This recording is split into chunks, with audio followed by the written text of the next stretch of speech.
Hi everyone, we are here for that time that I got reincarnated as a slime. Um, Last time we had the ogres, which looking now, they they resemble way more like onis, which I don't remember if in the previous episode we heard they saying specifically ogres or not. But the thing is, a lot of times in Japanese media, when they use onis, they often translate it as demons or ogres or demon mm, men eating, or like there are tons of translations, but one of the most common is of course ogres. And like the fact that they are very Japanese style, like we have one that is clearly a samurai, one that is clearly a ninja. We have like it is clearly more like Onis. So I don't know. Um, and we deserve that a guy in a mask. So like we have a lot of potential villains here. Like we had the demon lord from the beginning that like use or summon Chizu. Um, we have this guy with a curl mask that maybe or may not be the same guy with a mask that attacked the ogres. Like okay, that is a lot of things that I have in mind. So we're just gonna watch the episode, and after I make a review and with all my ideas and such. So with that, one, two, go.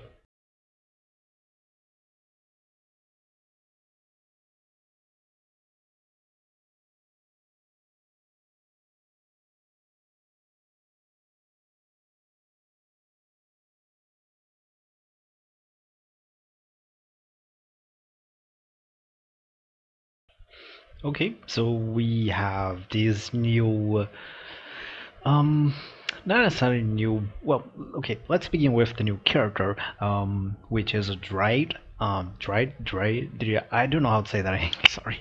Um, that basically an elf, protector of nature, a spirit of nature, right? Something like that. And she wants Rimuru-sama, um,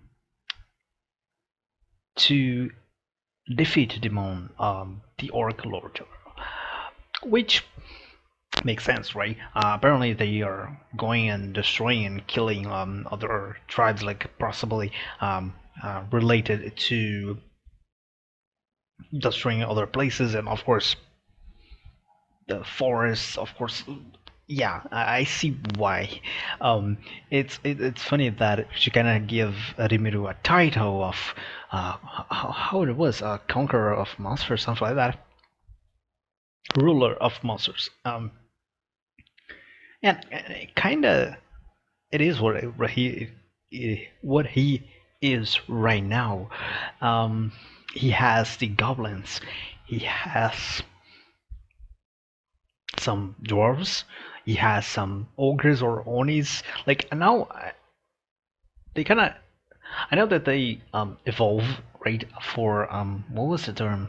God damn it, um, kaijin, something like that. But like, yeah, they are onis. Come on, they're never like ogres, in true essence. And also, I want to talk one more thing about this. It is just a coincidence that every character, not every character, every race, every species that Rimiro encounter is exactly how we imagine to be, with one exception: the ogres. Um, he imagined the dwarves, he imagined the elves, he imagined the dryad. I don't know how to say that. He imagined every one of them. the only one that it was wrong was the ogress. But I have to say that the ogress, he only was shown to imagine them after he met with them, and then say, "Well, we are ogres," right? I wonder if, like, because okay, this is gonna be really not necessarily meta, but like, I'm not necessarily saying that everything that Rimuru thinks actually happened, because this would be like the most broken ability that he would have. But we got to remind that things, at least with him, like for example, when he died and he was wishing or talking, thinking about stuff, and he was receiving powers because of that, right? I don't know how much far this could go. At the very least, I don't, again, I don't think that is the case. I don't think he has this kind of power, but it's just a coincidence. I think, I don't know. Also, like, I'm not gonna go to the detail like that. Most of the creatures are um most close to Japanese side, because in the end this is a Japanese series. Is made by a Japanese, and right, and is all about basically Japan. We have since Jesu and like the ogres, which are totally onis. I have all the armor, Japanese katanas, ninjas, samurais, and whatsoever. Um, Also, talking about then as his abilities, we have Soe that is clearly a ninja, and he has a Bushin technique, right? How's the term? I forgot the term.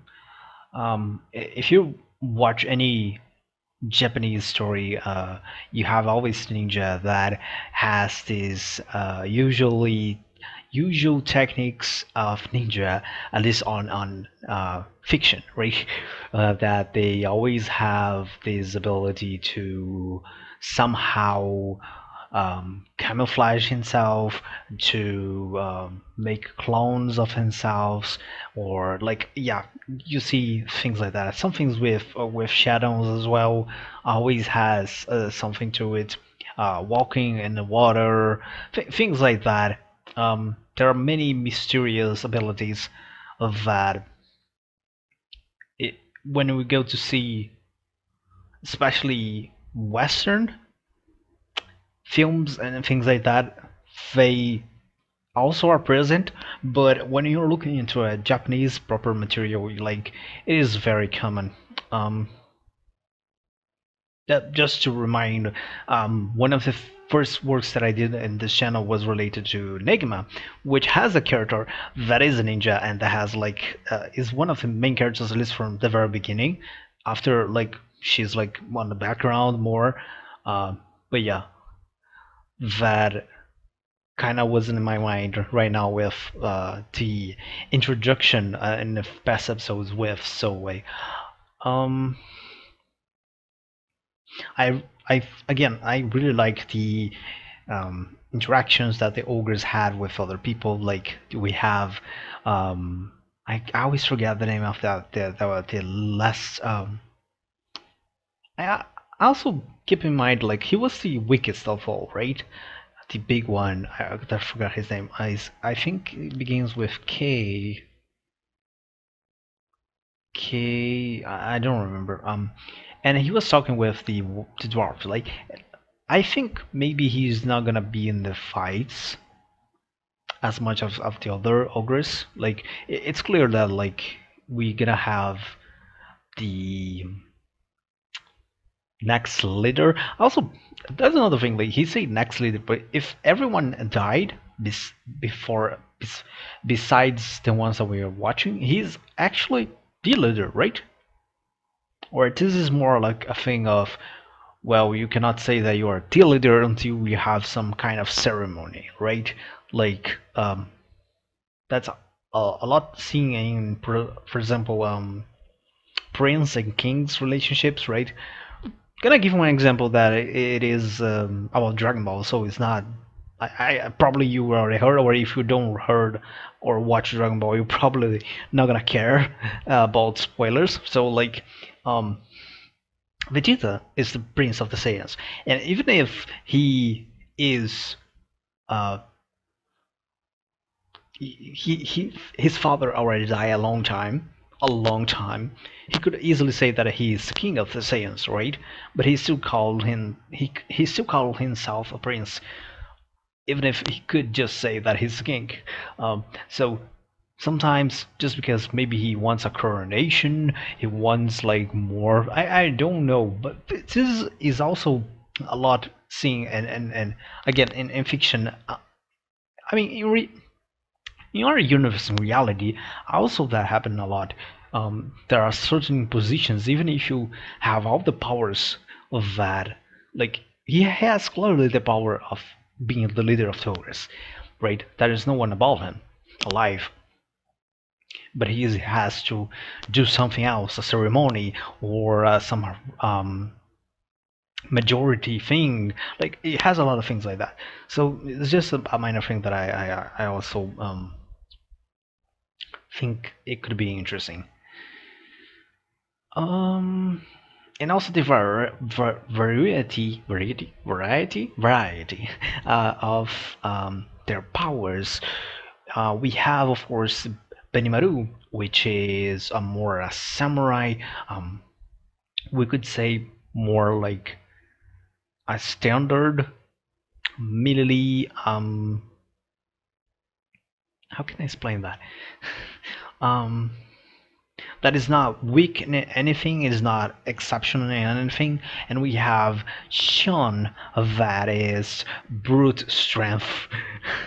Socket by socket by socket psychic? No wait. Forget it. Brutal strength. We have the princess that is magic, right?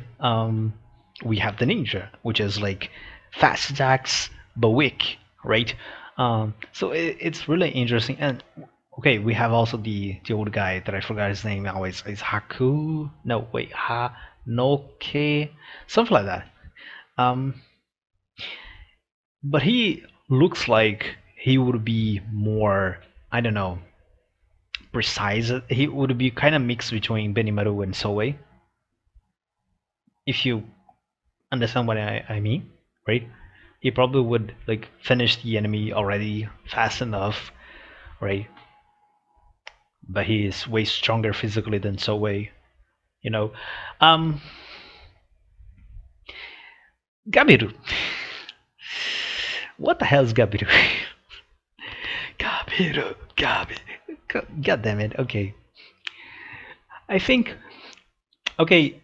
Even if even if I end up hating this character in the end, I don't hate him right now. I think he's, I don't know, amusing, very stupid. Um, and I can easily see in the end that this type of characters, or I love it or I hate it.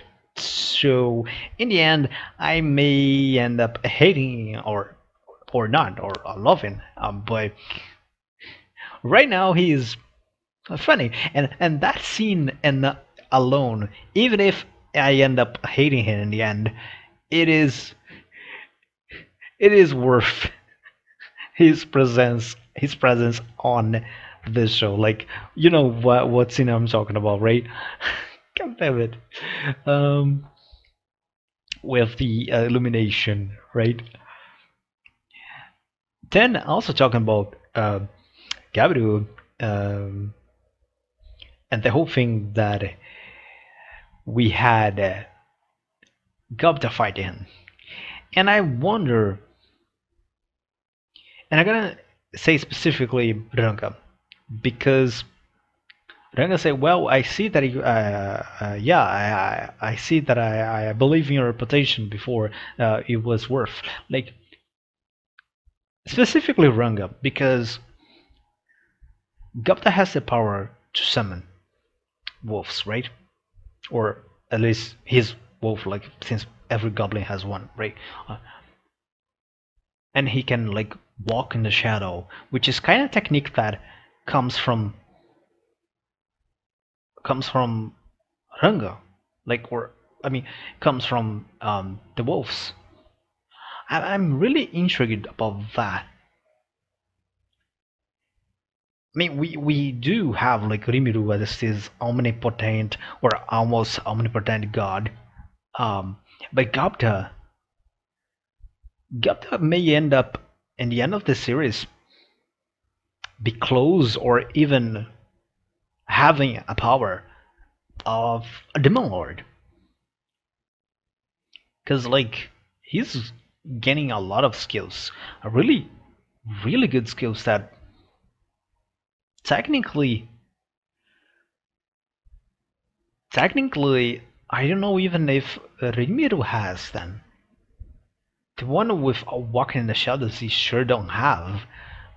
And summoning wolves, you could say that Rimuru had, but it's more like that.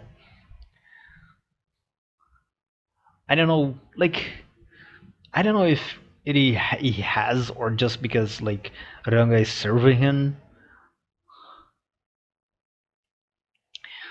I don't know. Like Gapta is a mystery, a good mystery.